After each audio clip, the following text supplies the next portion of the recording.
Hello, everybody. Welcome to our AEW review show, or AEW Revolution review show 2021 here on the Matt and John Make Podcast YouTube channel. Before we get started, like always, we ask like, comment, subscribe, live comments here. Read them, show them on the air. Talking about AEW Revolution that just went off the air not too long ago. And John, overall thoughts before we get into each individual thing. And up and down show, for sure. I felt that the start was really fun. Middle was hard to sit through, and towards the end really good, and then the last thing that Talk me out of it. That ended the show just ruined. Should we just get into that? Yeah, with it's death just match. like The match itself, taken as match a itself, as a hardcore street fight thing, it was perfect, entertaining. That was fine, and even everything Eddie Kingston did, that was beautiful. That was perfect. If they would have just made a better explosion to make it look better, it would have been perfectly fine. Touch me, I'm gonna touch me in the morning and walk away. Yeah, like type of things. They just let off sparklers, and like I get it. You want to be safe, but make it look at least decent. At least that you're in danger, because like the Kingston sold it like he died. Like I thought that they were lighting off sparklers for like Gilbert's entrance. Now, when you have an explosion, it doesn't start with sparklers. Explosions. Should be bam. Right. But it was that, and even the explosions on the side were. Did they even light the landmines off to the side off? I don't think they did. I don't think they said everything. Okay. I don't think the ring ropes went off. Did they? Nope. I can't remember. Nope. So it was just poorly executed. But up until that, it was really, really good. I had no problems with anything in the actual match. That was fine. These guys beat the crap out of each other. There was gory stuff there was bloody stuff. Yeah. I had no problem. We should have figured it'd be a letdown when the one landmine went off and it was closer to the barricade and off to the side, and it didn't look impressive. And I'll say this, man. After this, I would be perfectly fine if we never see this ever again. No. Just if this would have just been executed better. And yes, as I said, you want everything to like be safe, but in the context of this, it's gotta look presentable. And then this would have benefited if done in a cinematically when you can pull some TV magic and make it look dangerous, right? Like the Darby Allin spot we'll get into in a second. It was just in a sour way the end a pay-per-view, which itself was a up and down. I would say I think at worst average. If I had to give it a grade, I would give it a B minus. A B or a B minus. I would go B minus C plus at the worst. I don't think it was complete. It wasn't crap. No, it was just there were still some good moments. Wait, and we'll just and we would just like start from the very beginning. So on the buy-in, we had like Riho and Thunder Rosa versus Britt Baker and Mikey Ito. How about you talk about this match here? Why is Moki Itoa Wakarola, whatever her name is, like why Maki Ito? Is that how you say that? Yep. Like she comes out and she's saying, I want Jillian back. Like to me, I'm sorry if you're a fan. I don't get I don't get from the first time seeing her. I don't get the fascination, and she's coming out singing. What's her face singing as Freddie Mercury? Yeah, Emi Sakura. Yeah, like it just. Yeah, it I just don't goes get back. I don't get the appeal. I'm sorry. Yeah, it just goes back to our whole thing, and like I'm not big with the Joshis. The only person who I really like who has been a Joshi so far has been Sheeta. She is the only one. Yeah, she's right. bad. But it's just like this. I mean, I don't get it. To be perfectly honest, it's not my cup of tea. No, it really isn't. But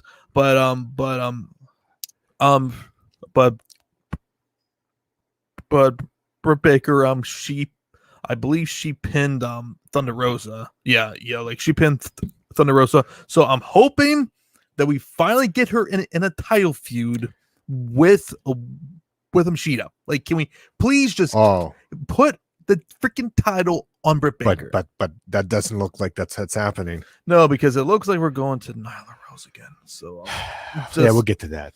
But then we get to the opener of the main show, which was for the AEW Tag Team. Started on a good foot with the Young Bucks versus Chris Jericho and MJF. Yes, with the Young Bucks retaining here. Solid match. I mean, I can if I had more wrestling knowledge, I could probably nitpick like the match layout and all that stuff itself. Honestly, yeah. But as a layman, if you will, enjoyable match. For the most part, I got really nothing from what I can remember. Anything bad, glaringly, that I didn't like. Yeah. Just entertaining match to start off this pay-per-view. One of the highlights of the show. Yeah, and Chris Jericho, he ate the pin on this, and good. And by the way, that they were foreshadowing what's going to come on Dynamite. I will be shocked if we don't see MJF, him and everyone else just joins up and kicks out Chris Jericho. I feel like that's probably where we are going. And I think it's definitely time for that, because now we're kind of at the point now in the storyline where like shit needs to be. I'll be upset if it's just a tease and they tease it Wednesday. Excuse me, and it doesn't happen. Like I would just pull the trigger. Something has to happen. Yeah. And for the match itself, as we said, a really good match. Fun. I mean, it was a little bit crazy at the start, but they did slow things down, which I liked. And there was at like one point where MJF, I think he hit a DDT from the ropes, and I thought they were gonna win the title there, but I'm more okay with beginning of the match, because I'm going crazy because it was kind of personal. So that's all right. Like I can forgive that, because sometimes other people, they can hot shot stuff and fight outside, but in context, I that's forgivable and understandable because of Papa Buck, Daddy Buck, whatever, getting beat up. So that's fine. And then it was slurred, and then they slowed it down. Like you said, you liked it. I appreciated that as well. In a good opening, entertaining match, start off the pay-per-view. And then we lead into the Casino Tag Team Battle Royal, which featured 14 tag teams. Natural Nightmares, 5 and 10, Santana and Ortiz, Matt and like Mike Seidel, Evil Uno and Stu Grayson, Austin and Colton Gunn, Peter Avalon and Cesar Bononi, Varsity Belongs, Bear Country, Jurassic Express, Private Party, SCU, Pack in Phoenix, and John Silver and Alex Reynolds. The whole freaking tag division? Did it seem like there's a lot of people? Yeah. It seemed like it cut a couple people out. It just seemed like dragged. It did. But I will say this was like booked correctly. And a few people in terms of who won. In terms of like who won, and as far as people who stood out here, I felt like that Bear Country really stood out here. They looked really good here, and also QT Marshall turning heel on Dustin Rhodes there. So obviously because Dustin Rhodes doesn't understand the rules. Apparently so.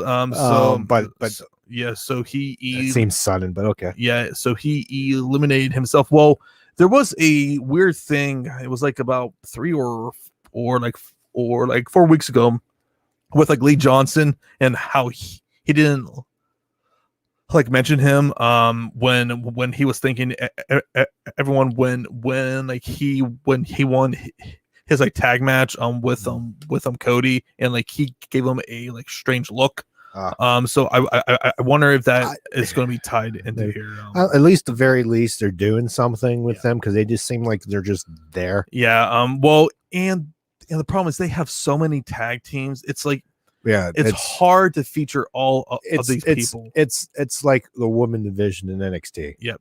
And which is why I think a second show would really help out, just because like with like 14 tag teams, like hard to fit and like feature these people on a singular 2-hour show. But as I said, Pac and like Phoenix, they end up winning, and they will be getting a tag team title shot against the Young Bucks. We can't forget this. Evil Uno, that elimination. What the fuck was that? I was like, and I think it was actually Marco Stunt. I'm like, can this look any more fake? Like, it would have been okay, or better, I should say, if he just like did a flip or fell off the side of the apron. But instead he was like, oh crap. He runs himself in about literally halfway across the ring, runs into the post. The whole entire way across the road. Basically, yes. I'm like, what? Just fall. Just improvise. God, if you're off the why no. Yeah. But I wanted to add another person who stood out even in the loss. Jungle Boy. Yeah. He is one of like my favorites right now. Just continues to improve, and man, his and actually it came down to him versus Phoenix, who, by the way, Phoenix just that dude is just freaking crazy, man, and I freaking love it. Like, it's just the speed and the intensity that like he puts into everything is just something to freaking behold there. But I would not be mad if Pac and Phoenix ended up taking those like tag titles off of Matt and Nick Jackson. So that'll happen, I would imagine, probably in a few weeks on Dynamite here. So then we move on to the AEW Women's Championship between Hikaru Shida versus Ryo Mizunami, and I just did not care. No, this is when I started spacing out. Yeah, I just didn't give a single crap about this match. Yeah, I know a lot of people on the Twitter. What we saw, we were like, "This is awesome, great." I'm just like there's times of liking AEW and just admitting when, like, I mean, you could be a fan of anything, but it just wasn't. I just don't care. Well, and just put aside all of your if you don't like this, it's just like there was no reason to get invested into this because no one thought that like realistically Shida was going to be losing this title, and you'd have this tournament for the winner to lose. exactly. And as soon as they I would've- announced if this was Sheeta versus Britt Baker, there are way better chance that I think we have a new champion here. But no, or more investment, right. and at least us too. Exactly. Like I had zero reason to be invested in this whole thing. No, Like Kenny, Tony, do a better job in getting us to care about what's going on here, because what they are currently doing is for a small percentage of their audience, a very like a loud portion, but it's the loud minority.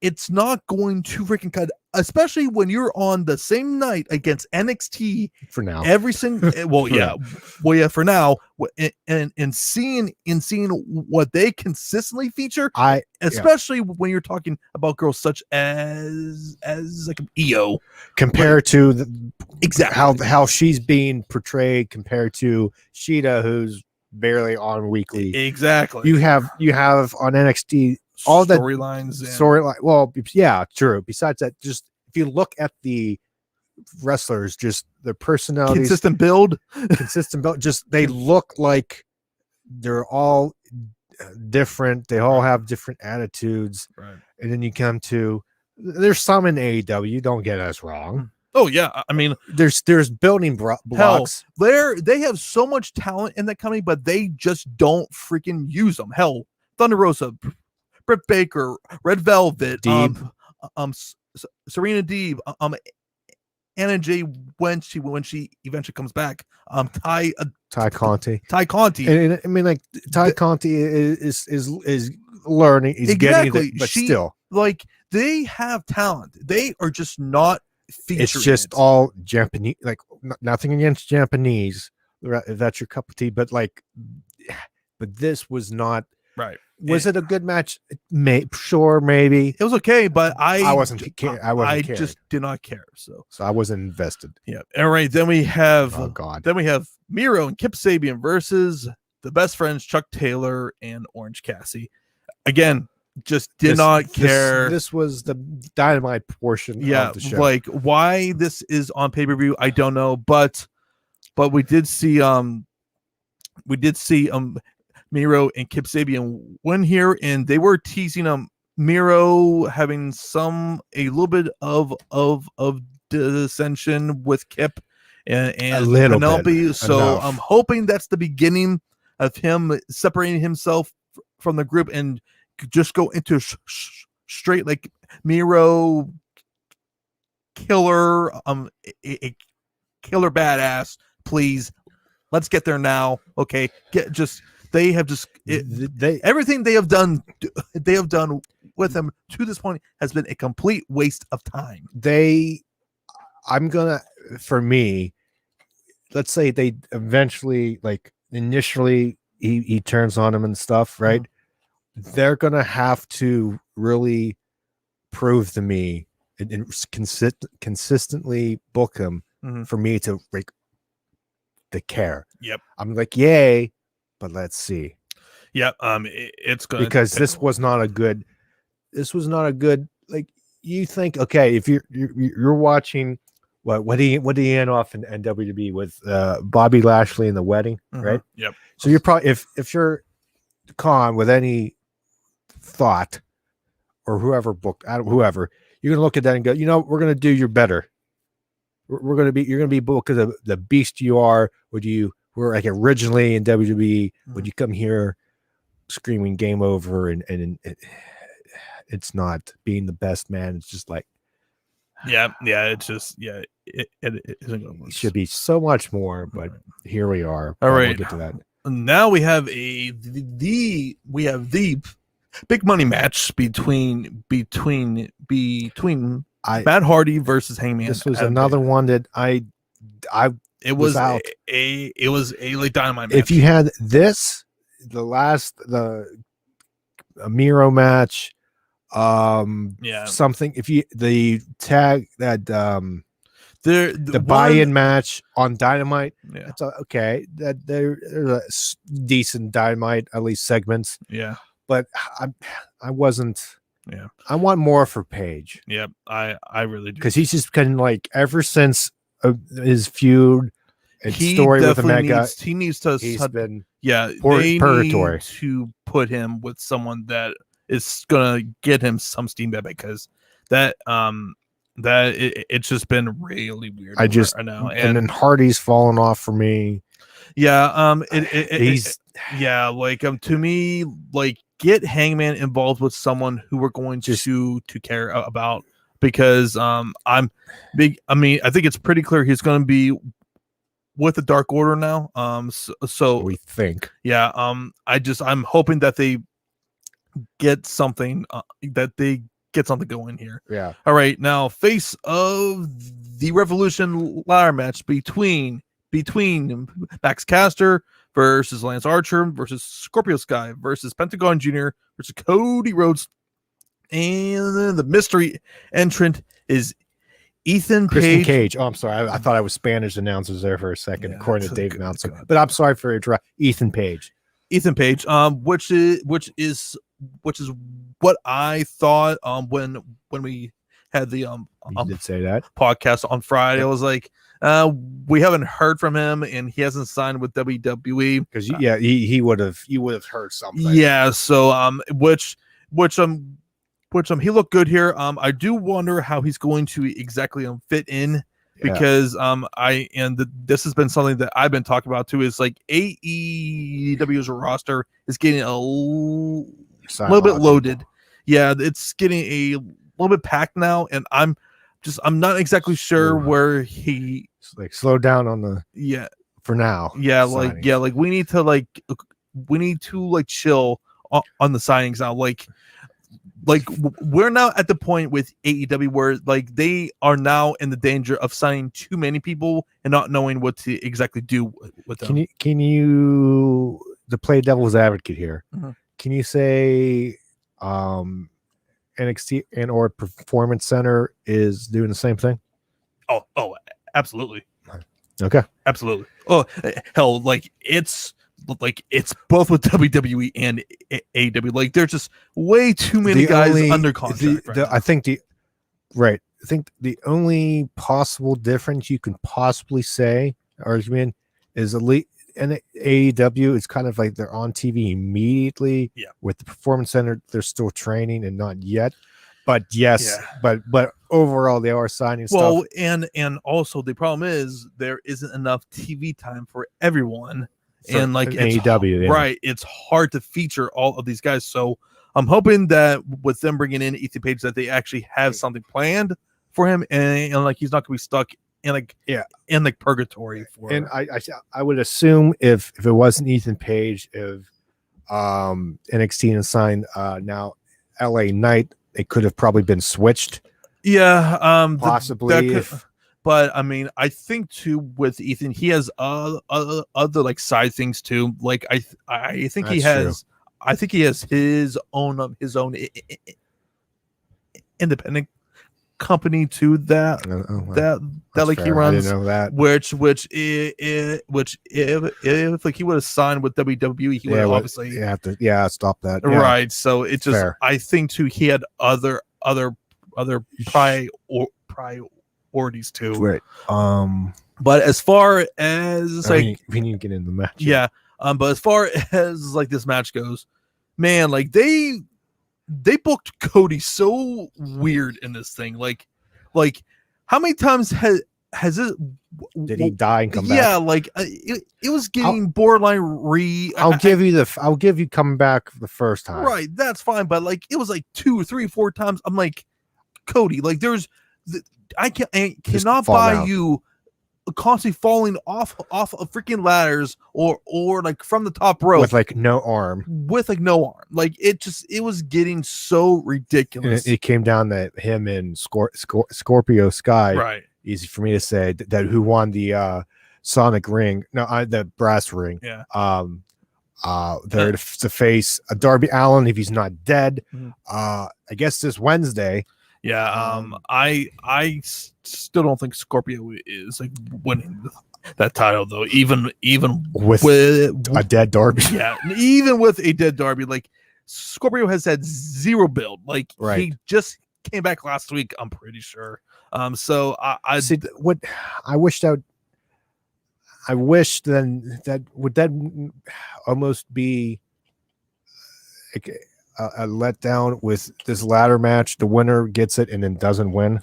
Yeah, and this isn't a like first time that they have. It would be I want to say nice surprise if somehow he sneaks out a win and you get it. Like to me, if you would have done Ethan here, I think I would have been fine with it because you can tell. You could tell a like story like, hey, these guys have like faced each other for a long time on the independents, and now Ethan is just gonna come for like revenge or like whatever. Yeah, but like it's just like they're like Scorpio has nothing behind them right now, and that's it's just kind of like if you waste a women's tournament, which we didn't. To switch back, we had Nyla Rose. We mentioned the Nyla Rose attack and all that after. So it looks like we're getting Nia and Shida again. God help us. What I do not care. I'm not in Nia Rose because every big match she's in, she loses. Yep. She lost the finals, so now she's gonna get a title shot. She is now. She loses to the Riho in the first. She's like Nia Jax, man. Like she is. At least Nia Jax. She is like Nia Jax. It's like there was a time when Nia was booked as this strong, huge monster, and now like she loses so often now that like I don't know when she was built just strong. She lost to Rio in the first thing. At least Nia Jax has been champion and tag team champion, has at least been doing something. Nia Rose to me like. Riho. Yeah. That they like I don't buy that. Yeah. It's just like why are they afraid to do anything with Nia Rose? I mean, like or should be a badass. Or just to take the title off of Shida, man. Like it just like they are so they're so hesitant. If she doesn't beat, because now I think actually Shida has been champion for over a year now. I think that's what they said. Yeah, so I mean if she can't beat Shida, I'm done. Yeah, so I keep saying that. Yeah, and one other thing with the ladder match, Max Caster, that freaking rap he pulled on like making like mentions of like Dr. Seuss getting canceled. I was like, I think he made fun of because I missed it. I was getting food or going to the bathroom. I forget, but he made fun of Governor Cuomo. Yep, he did that too. I was like, oh, okay, yeah, did not expect that, but so yeah, Scorpio he wins as we said, and he will be facing Darby Allin this Wednesday. And then after this match, we had the big announcement of who AEW's newest signee would be, and it turns out to be Christian Cage, which also I predicted on our podcast on Friday. Not exactly surprised. I forgot about that. Yeah, I'm not exactly surprised. And as I predicted, this was going to be completely oversold by Tony Khan. Big Show. Via Tony Khan. Yeah, it's just I was like, I just have a feeling. I was just like everything points to Christian. And I was just like now we're at the point now, Matt, where anything Tony Khan says about something being a like big signing, lower your expectations because you're just going to be disappointed. Yes. Me personally, to be greedy, I wish he could be involved in the build for Roman Reigns and Edge. Yeah. And then somehow knock Christian out, and then he can appear on AEW. That's fine. That's me being greedy. But no seriousness, a decent signing an AEW. We're curious what he's gonna why he's gonna fit in. Yeah, and to me, he fits better with him than with WWE just because based on like history, like he has never been a like Vince guy. He has been featured, but hell, when like he left for like TNA and then eventually came back. His first appearance was in WWE ECW, and he got the most low-key return I have ever seen. When you hear Todd Grisham say, "It's Christian." I forgot about It's that. Christian. Like, I don't remember that right there. It's like that sort of stuff right there, where he never really got the respect I felt he truly deserved. But man, the fact that he didn't re-sign with WWE really did surprise me, because I really did feel like that they were going to be involving him with like Edge and like Roman, because they embraced in the Royal Rumble, right? But I guess financial has to be because too, if you recall, WWE or AEW, they like tried signing Edge before he came back, and Edge said like they made a very good offer. So I have no reason to believe with Christian that they didn't do the same. And hey, he can still go, man. And I mean, and like obviously he isn't going to be like wrestling every single week. I think he should be kind of in like a Sting role. Yeah, which and we will get into that shortly here. But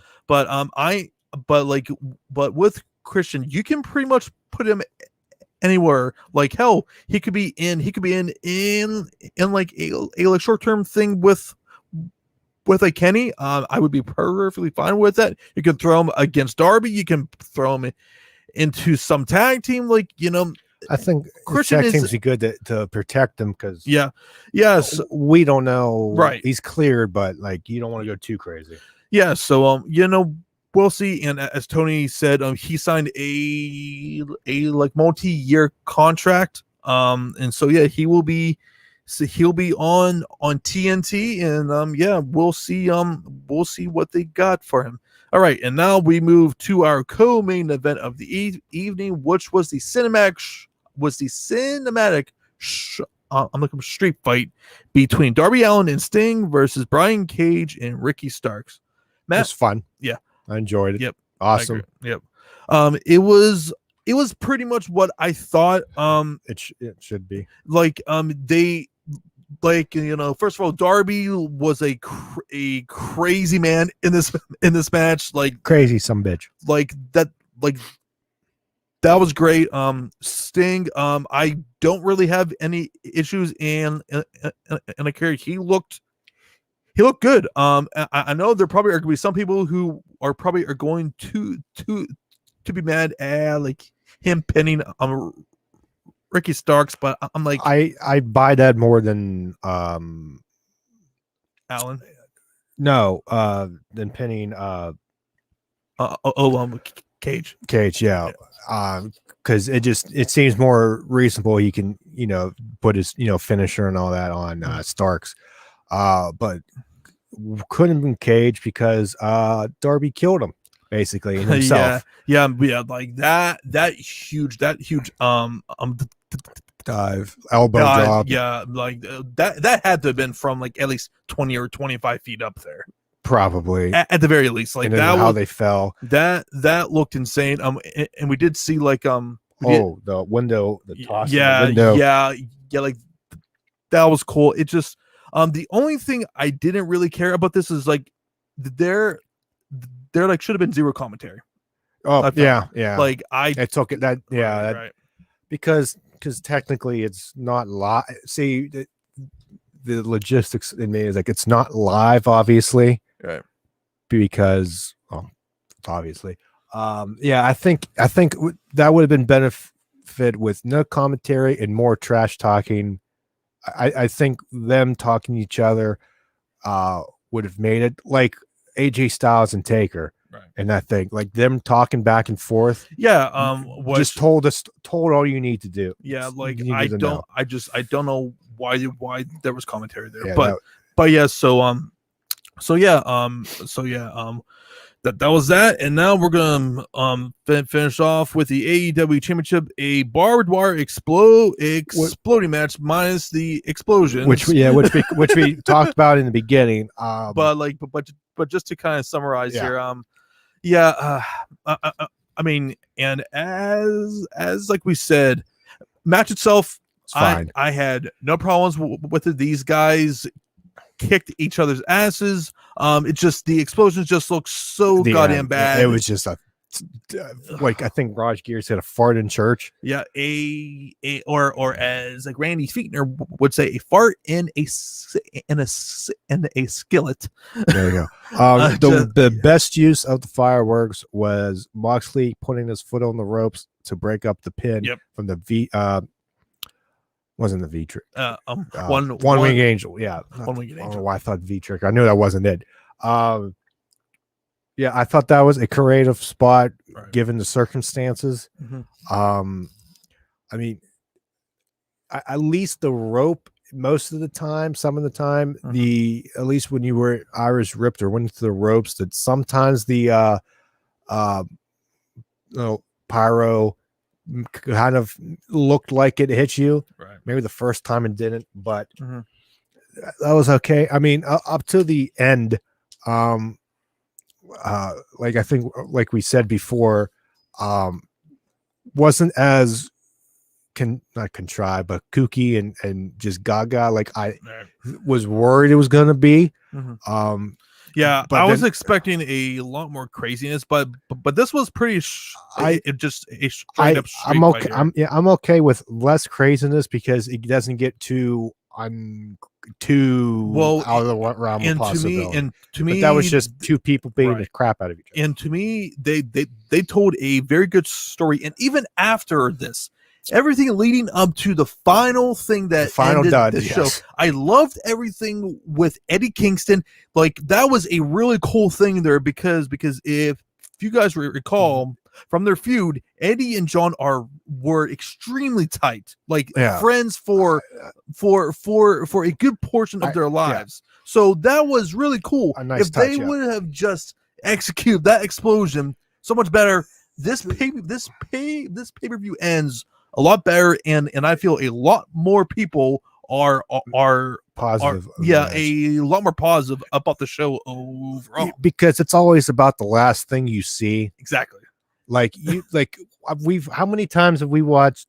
Well, like a W pay-per-view, and the ending goes maybe not good, and you're like, oh, it was crap, and then you try to think back, well, yeah, that was crap, but what about everything else before it? But everybody just remembers the end, and this is the bad thing. It's the optics at the end. I mean, the rest of the pay-per-view, there was, like we said, ups and downs. There was ups and downs. It wasn't like totally amazing, and then this was just a dud. It was up and down, average, good things, bad things. That's I think if this was a cinematic, it would probably have been I wish off if this was better. Like, if this wasn't even cinematic, this would have been a good time, like WWE does in the Thunderdome, when they can have a live match, cut it to record and do all the crazy crap. I think that would have benefited. It just, you had. And first, I thought, what I thought this was going to be when that happened. I was like, Don Callis would be like, we got you. Like, it was supposed to be a joke on purpose. Honestly, it probably would have like been better. But it still would have been bad. But it's like, okay, I was waiting for Callis to laugh because now, like, Kingston and John look like complete idiots now. Kingston especially because Kingston. I don't give Moxley anything because he got his ass beat beforehand, even though he was still moving. But Kingston sold nothing. By nothing, I mean nothing happened. Well, and the thing that just sucks is, like, he was awesome, but it just this reminded me of, because I didn't watch the whole thing. I forget again who he wrestled, but Terry Funk ending when he lost and his opponent whatever the Japanese wrestler was, went out and then came back in, and like they fought, but to respect, he went in and covered. And the explosion in that one, even though you can tell nobody was in danger, was a hell of a lot better exactly than this one. Too, we don't want like explosions everywhere, but hell, I do no more than fucking sparklers on the ring off around the ring. But Brock Lesnar, when he jumps on the ring for entrance, that's what it looked like. But like at least you can have done something bigger in the crowd's far enough away, at least something that make it potentially look dangerous. Like even I mean, if that was going to be even the ash or something falling on them, if that was going to be the final product, I'd be like, don't even bother having this here. We confirm Kenny Omega should not build anything. No, because he built this. Yeah, like we came down here, it was just like, yeah, the pay-per-view was whatever, but like it was just like it could have been better, but as I said, guys, up and down show. I don't think that this was as bad as All Out was. All Out, I still think it was.